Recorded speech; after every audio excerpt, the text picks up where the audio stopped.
SBL et Artora vous proposent 3 minutes d'évasion et vous emmènent là où dialoguent l'art et le droit.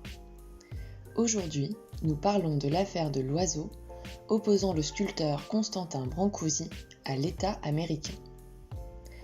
Brancusi est un sculpteur d'origine roumaine, né en 1876 et reconnu comme l'un des plus grands artistes du XXe siècle.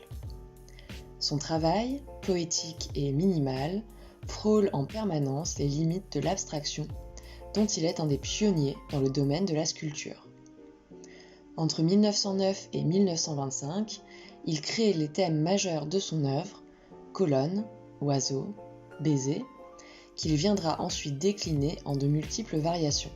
Il concentre son travail autour des notions d'espace et de lumière, venant polir longuement ses sculptures et les mettant en scène dans des photographies qu'il réalise lui-même.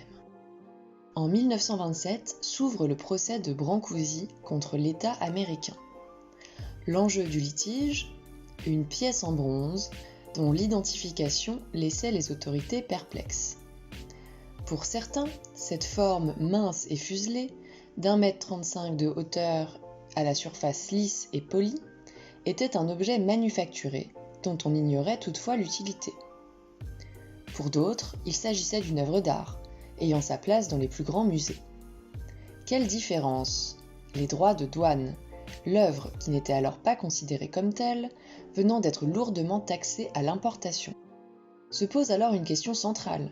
Qu'est-ce que l'art et est-ce que le droit est compétent pour juger en la matière?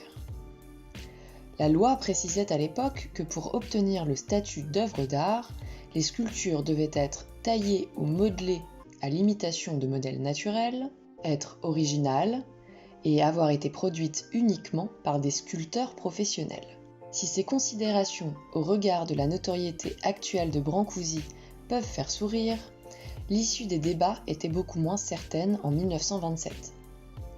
Un an plus tard, le verdict est rendu.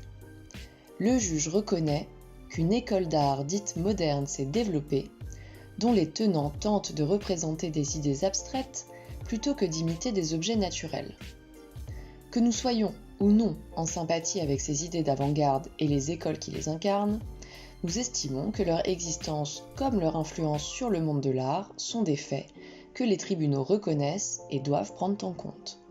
Brancusi obtient gain de cause et dès le lendemain, les journaux titrent « C'est un oiseau ». Mais finalement, aujourd'hui, sommes-nous bien débarrassés de ces douaniers tatillons? Il n'en est rien.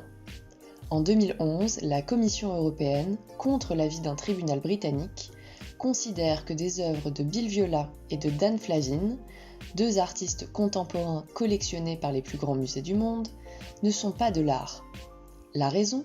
Les œuvres de Flavin, composées de tubes fluorescents, et celles de Viola, des vidéos projetées grâce à un écran de télévision, ne peuvent être assimilées par la nature des matériaux employés à de la sculpture. Comme quoi, les débats autour de la définition de l'art sont loin d'être clos.